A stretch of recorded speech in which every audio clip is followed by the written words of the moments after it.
But on a random morning zoo show, my former radio colleague, Terry Bradshaw, I actually did local radio with Terry Bradshaw years ago. So he has entered the chat.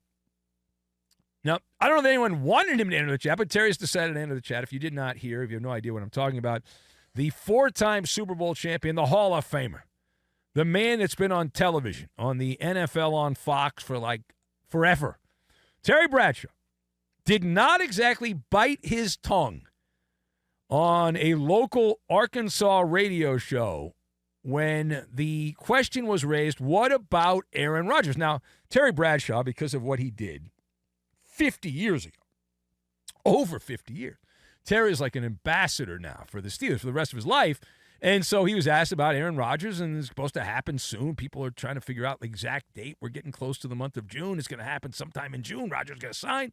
He has all figured out. So Terry popped up on 103.7 The Buzz. It's a Central Arkansas radio station, and you'll hear it's a morning zoo show, so it's a lot of goofy stuff and all that. But you'll hear Terry Bradshaw, and we have the audio, so let's go to the audio tape. Take a listen. What do you think about possibly Aaron Rodgers being the quarterback? That's a joke. He shouldn't. That is just, to me, is a joke. What are you going to do? Bring him in for 1 year? Are you kidding me? I mean, that's not the Steelers' way, right? No, man. That guy needs to stay in California and go somewhere and chew on bark and whisper to the gods out there. 100%. These guys on the show, Mr. Bradshaw, know I'm not a fan of his. We've been around each other personally, and he was not a kind person. Now, he does not. I had to go over and introduce myself to him. He's not.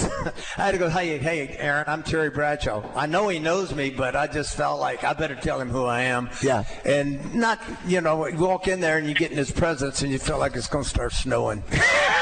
Wow. Okay.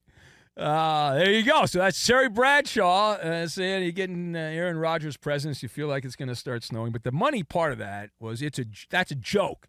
The Steelers adding Aaron Rodgers. That's a joke. He said, "Stay in California. Go chew on bark.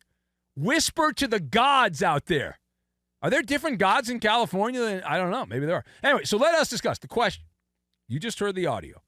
Terry Bradshaw on local Arkansas Morning Zoo Radio says the Steelers waiting for Aaron Rodgers is a joke, he said.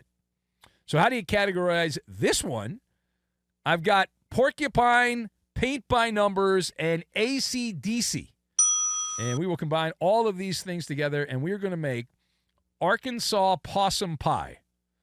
Now, there is no possum in Arkansas possum pie. I had a listener several years, this goes back many years, but I had a listener from Arkansas who sent me, this is back when I was really fat and I was eating everything, and they sent me a couple of photos. In fact, it was so far ago, so long ago, I think it was on MySpace. But they sent me photos of Arkansas possum pie, and it looks amazing. Doesn't sound amazing, but it looks amazing, so we're going to make that. So first of all, Terry Bradshaw, man, he's still got it. Terry, I had so much fun back in my younger days when they hired Terry to do a 1-hour show, Lunch with Terry. And he only really wanted to do it during football season, but he agreed to do it year-round. And I'll never forget Terry Bradshaw coming in one day with nothing. He had done no prep for the show. And he was buddies. There was this famous comedian back in the day who I don't think he's famous anymore, named Jeff Foxworthy. He was a big star back then. And Terry was friends with him. So Terry came in one day and for the entire hour just read a bunch of Jeff Foxworthy Yo Mama jokes for an entire hour in the #1 radio market in the country. Just read, that's all he read. And that was one of the great shows of all time. But on this one, you talk about an inferno cannon. Terry Bradshaw, 76 years young, good old Terry. And, he's not following the football decorum, if you will, here at all. No cliches, no platitudes.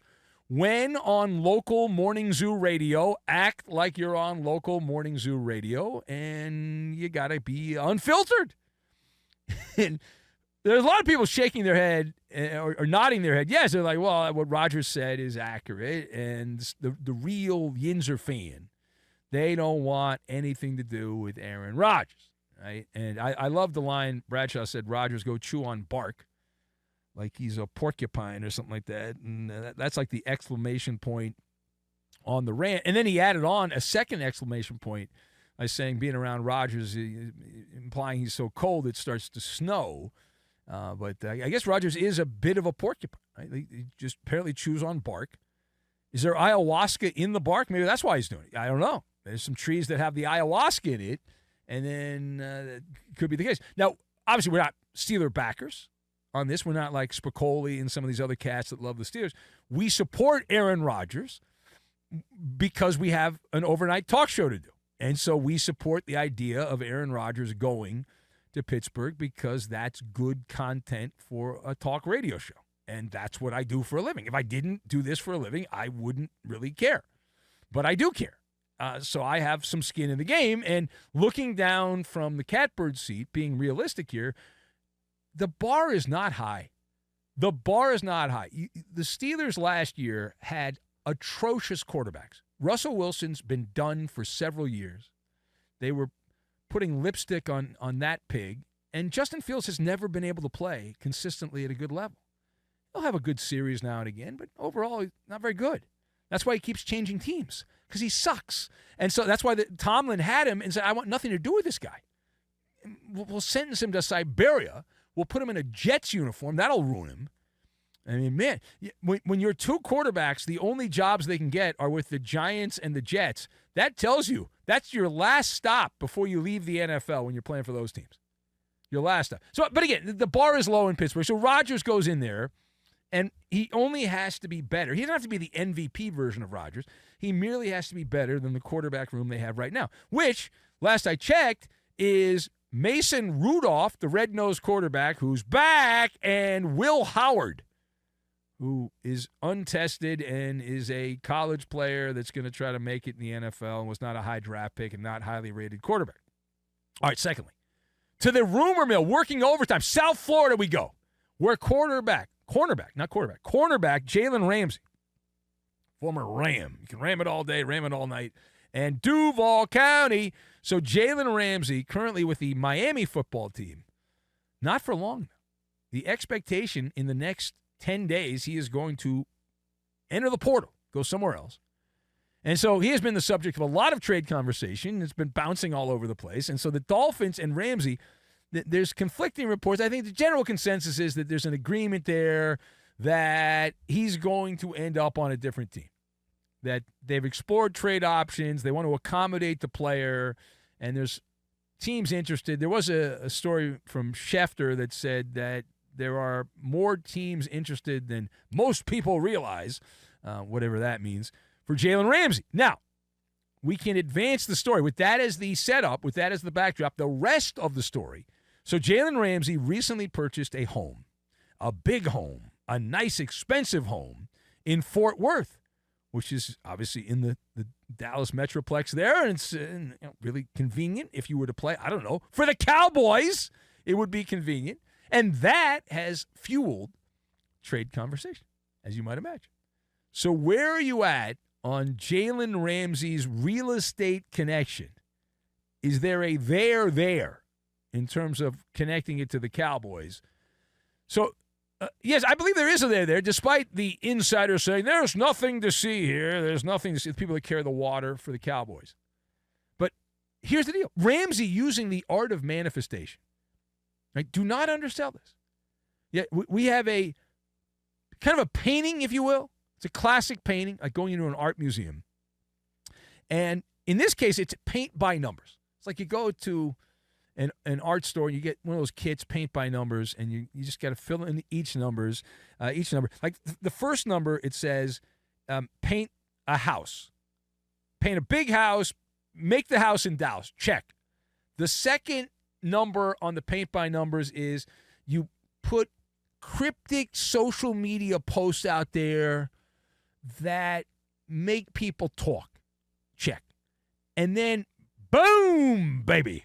The third box to paint in the paint by numbers. Jerry Jones sees all this and makes a call to the Miami Dolphins.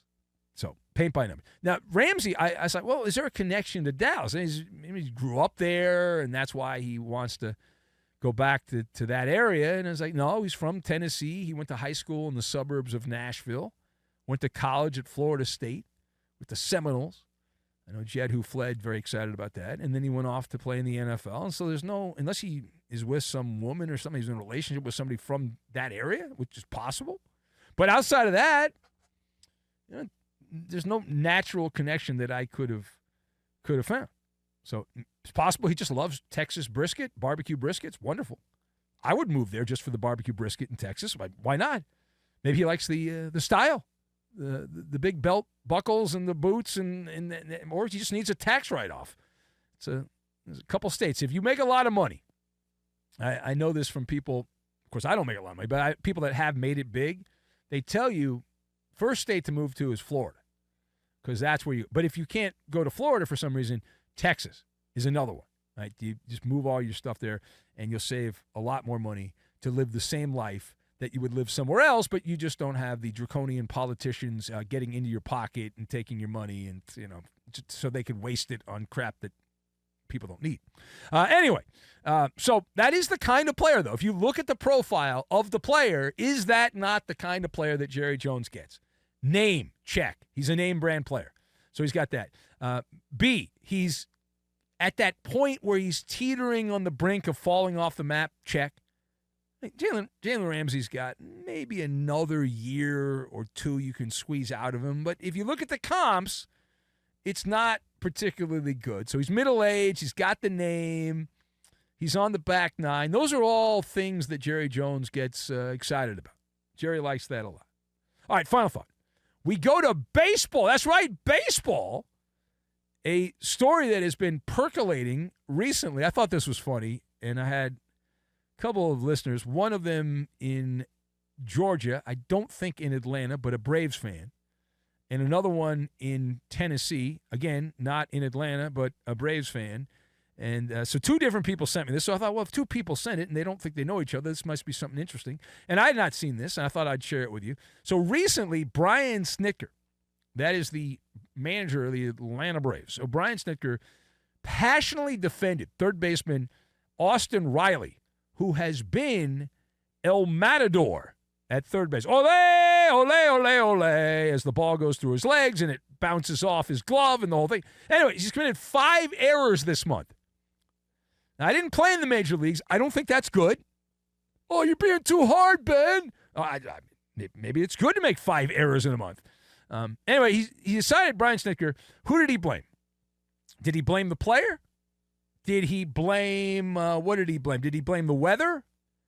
What else did he, could he blame the equipment? No, he blamed the grounds crew at Truist Park in Atlanta, suburban Atlanta. He blamed the grounds crew. Say what? Yes. Now, I'm paraphrasing here, but the Braves manager implied that the infield has not been playing clean in Atlanta and that the issues that his third baseman, Austin Riley, have had are because of bad hops and not really bad defense. It's just bad luck. It's just bad luck. So what is your position on this kerfluffle in Atlanta? So my position is, wowzers. Like, again, another one of these, I was unaware of this. I don't pay that close attention day to day to the Atlanta Braves. So when I saw this and then I double-checked it. I did the discount double-check, as Aaron Rodgers would say. Because I was trying to say, I'm so paranoid. Like, is this fake? I don't want to get punked. I want to do a fake story. I was like, this sounds like it would be fake. Like, this is something you would think that somebody would not ever actually say. Like, why would you say that? That's embarrassing. I mean, you're Major League Baseball. Like, you have the greatest ballparks in the world, the greatest grounds crews, manicured to perfection. It's not like when I was a kid, it was more of a mom and pop. It was, we can romanticize it, but it was a mom and pop operation. And they'd have the guy that manicured the high school baseball field also work double duty at the big league ballpark. Now these guys have full-time jobs. They have crews of people to manicure the grass and the dirt and make everything perfect. And you've got the manager of the Atlanta Braves say, my player's got 5 errors, 4 of them at my home ballpark, but it's not that. It's not his fault. No. This is an issue with the dirt. He's going AC/DC. The dirty deeds done dirt cheap. Are the Braves cutting costs? Have they fired the grounds crew? Is that what's going on right now? Blaming the dirt?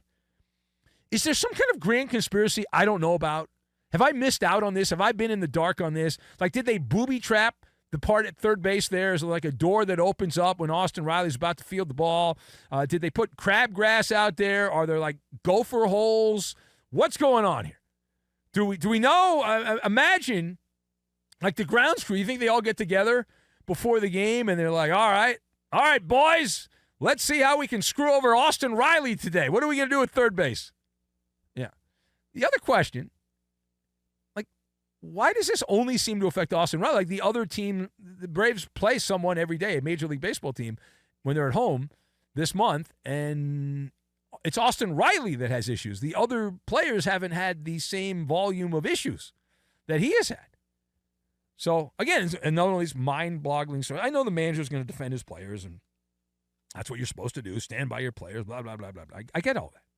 But, again, you're talking about a $20 million player, Austin Riley, and you're blaming the earth, like an act of God or something. You're blaming the dirt is why you suck, and your mitt is now made of concrete, apparently, and there's just nothing there. All right, so you can add that to the wacky baseball stories. It is the Ben Maller Show. If you'd like to